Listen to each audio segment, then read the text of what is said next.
बाबा साहब अम्बेडकर, महात्मा फुले, छत्रपति शाहू महाराज और उनके 1848 से लेकर 1956 तक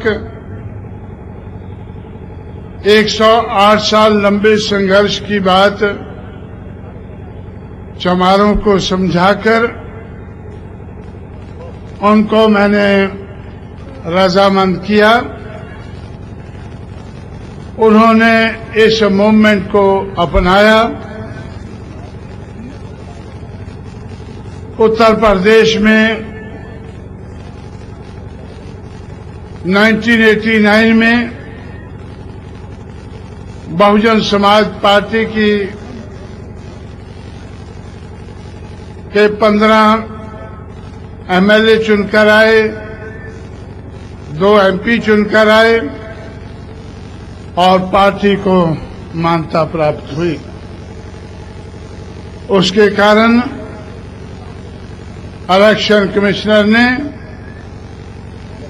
हाथी का सिंबल जो महाराष्ट्र में गंवाया गया था वो बहुजन समाज पार्टी ने फिर से हासिल किया।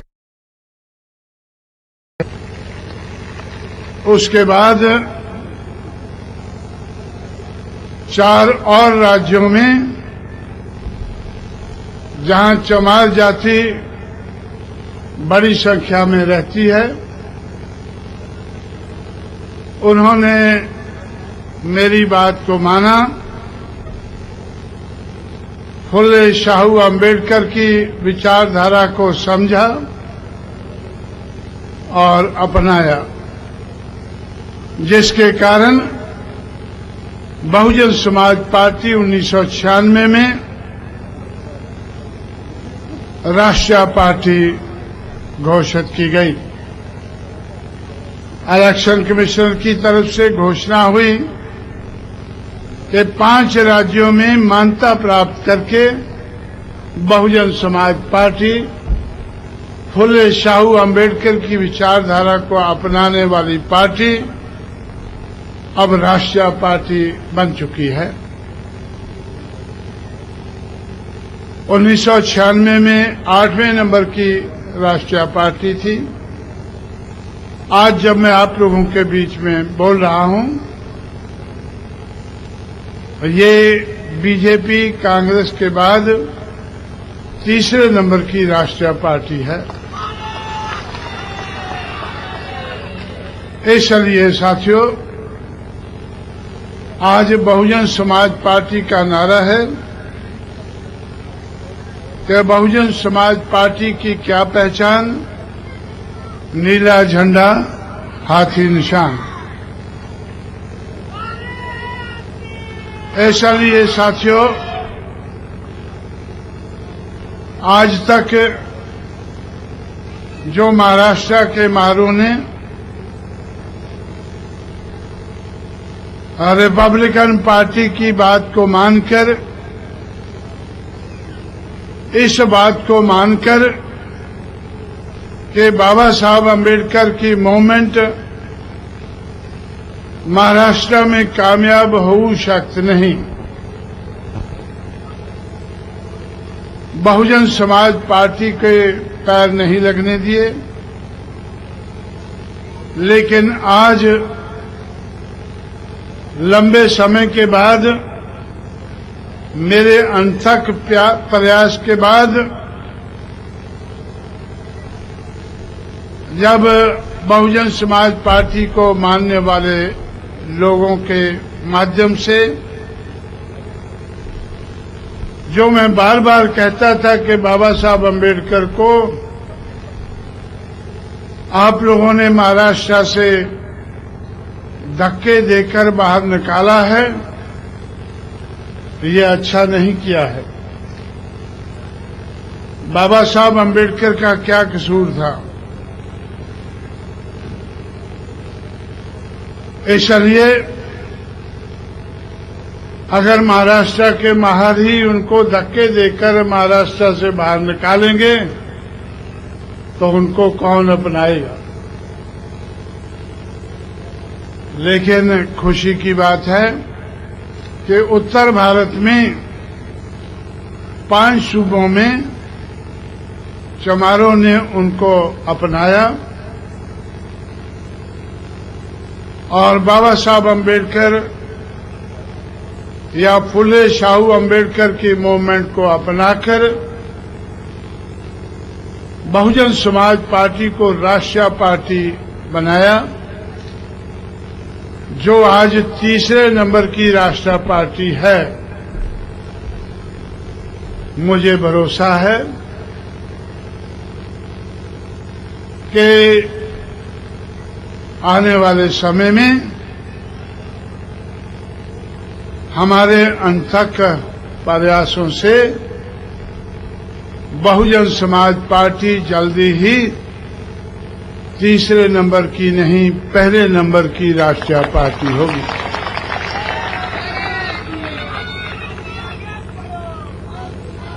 इसलिए साथियों,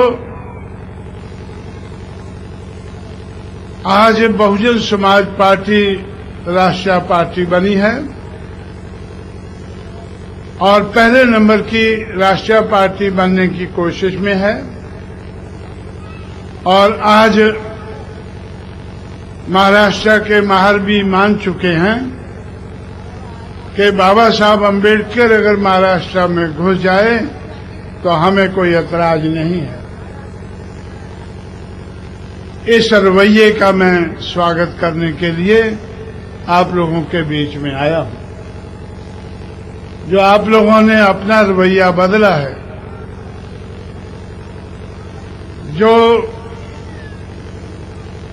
महार नेताओं ने बार बार रट लगाई है कि बाबा साहब अम्बेडकर की मूवमेंट कामयाब हो सकती नहीं, और मैं कहता रहा कि हो सकता है, तो पिछले कई सालों से हो सकता नहीं और हो सकता है, इस बात में खींचातानी होती रही। और आखिर आज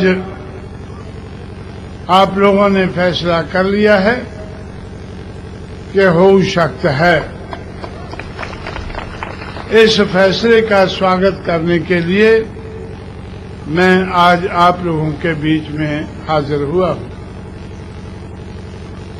और अब जब महाराष्ट्र के महारों ने ये बात मान ली है और मेरा काम आसान हो गया है कि जिस मूवमेंट को मैं फुले शाहू अम्बेडकर की मूवमेंट कहता हूं और आप लोग मेरी बात मानकर बाबा तेरा मिशन अधूरा, बीएसपी करेगी पूरा, फुले तेरा मिशन अधूरा, बीएसपी करेगी पूरा, शाहू तेरा मिशन अधूरा, बीएसपी करेगी पूरा, मेरी बात मानकर आप लोगों ने इस किस्म के नारे लगाने शुरू किए हैं, तो मेरा काम आसान हो गया है। अब मैं फुले के मालियों को और छत्रपति शाहू महाराज के कुर्मियों को भी तैयार करके ये बात कहकर कि आज बहुजन समाज पार्टी, जिसको मैं आज तक कहता रहा हूं कि ये महाराष्ट्र की रूटलेस पार्टी है, आज मैं कह सकता हूं कि आज जब महार इसका बेस बन गया है तो ये बेसलेस नहीं, पार्टी विद ए बेस है। इसलिए मैं बाकी शूद्र समाज की जातियों को कन्विंस करके और बहुजन समाज बनाने का काम जो हम देश भर में काफी आगे बढ़ा चुके हैं, महाराष्ट्र में भी हम लोग बढ़ा सकेंगे। इसलिए साथियों, मैं ये बात कहने के लिए, आप लोगों का धन्यवाद करने के लिए मैं आज आप लोगों के बीच में नागपुर में हाजिर हुआ हूं। आज मैं आप लोगों का धन्यवाद करते हुए आप लोगों को भरोसे से कह सकता हूं कि आप लोगों ने अपनी जिम्मेवारी निभाई है, बाकी काम आप लोग मेरे ऊपर छोड़े।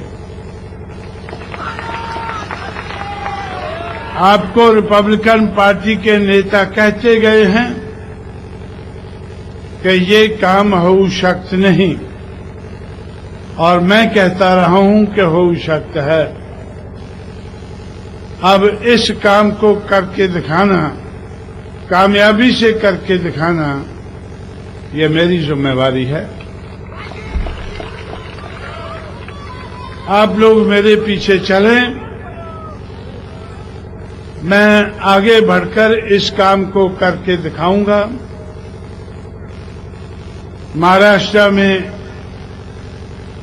फुले शाहू अम्बेडकर के मूवमेंट को आगे बढ़ा के दिखाऊंगा,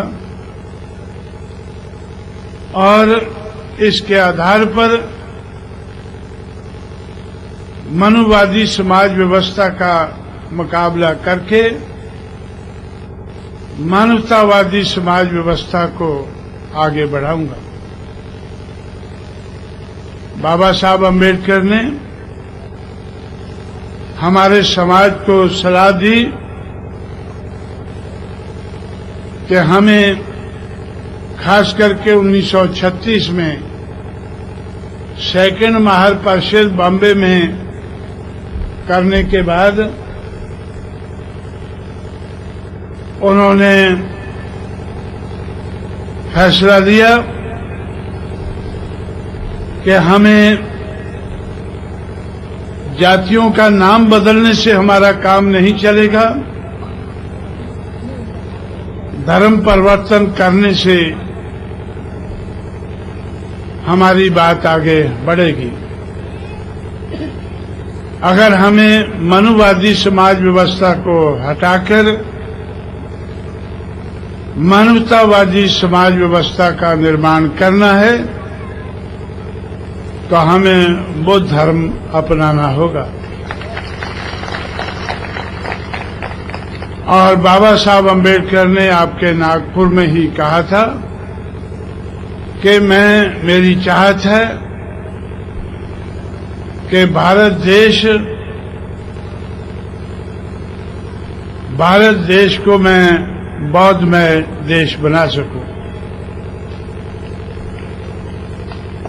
लेकिन दुख की बात है कि 45 साल बीत गए बाबा साहब अम्बेडकर को बुद्धिस्ट बने हुए,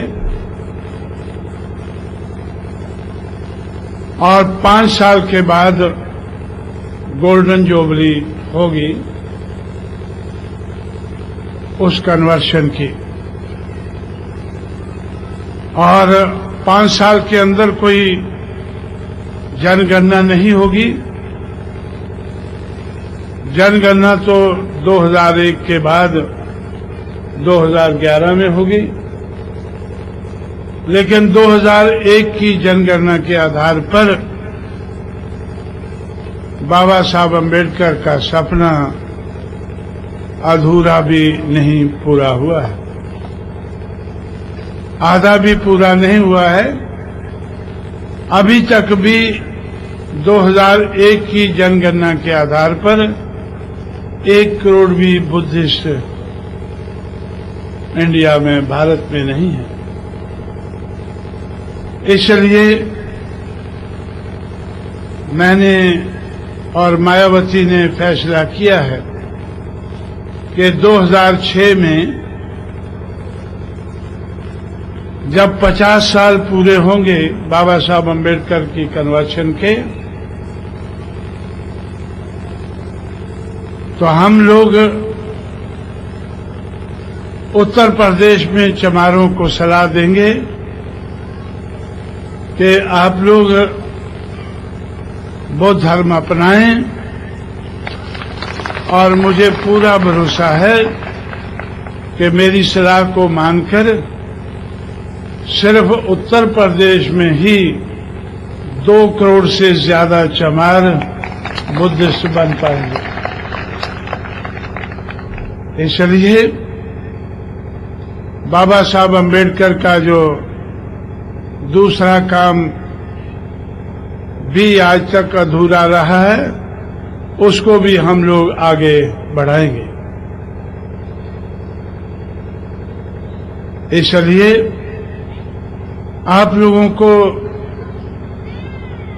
अपने बारे में सोचकर कि बाबा साहब अम्बेडकर का पहला सपना राजनीति में इस मूवमेंट को कामयाब बनाने का सपना, उसमें आप कहां तक पहुंचे हैं, और दूसरा सपना जो भारत को बौद्ध में बनाना चाहते थे, उसमें 1 करोड़ तक भी आप लोग नहीं पहुंचे हैं। ये जो कमी या कमजोरी आप लोगों ने दिखाई है, इस कमी और कमजोरी को दूर करने की जिम्मेवारी आज मैंने अपने कंधों पर ली है, और मैं इसको कामयाब बनाने की कोशिश में लगा हूं, और कुछ हद तक कामयाबी मिली है, और पूरी कामयाबी मिलाकर रहूंगा। इस भरोसे के साथ मैं आप लोगों को मुबारकबाद देते हुए आप लोगों को मैं भरोसा देता हूं कि आप मेरे पीछे चलें। आप लोगों ने बाबा साहब अम्बेडकर को महाराष्ट्र में घुसने की इजाजत दे दी है। अब बाकी काम मेरे ऊपर छोड़ें। जो रिपब्लिकन पार्टी के नेता कहते रहे हैं कि ये कामयाब हो सकते नहीं, उसको कामयाब करना मेरी जिम्मेवारी है। सिर्फ महाराष्ट्र में ही नहीं बल्कि देश भर में कामयाब करना मेरी जिम्मेवारी है। मैं इस जिम्मेवारी को जरूर और बड़े पैमाने पर निभाऊंगा, ऐसा आपको भरोसा देते हुए बहुत सी बातें जो मुझे कहनी थी मैं उत्तरी नागपुर में कह चुका हूं। आप लोगों के सामने सिर्फ इस किस्म के ख्यालात रखते हुए, आप लोगों को इस किस्म का भरोसा दिलाते हुए मैं आप लोगों से रजा लूंगा। जय भीम, जय भारत।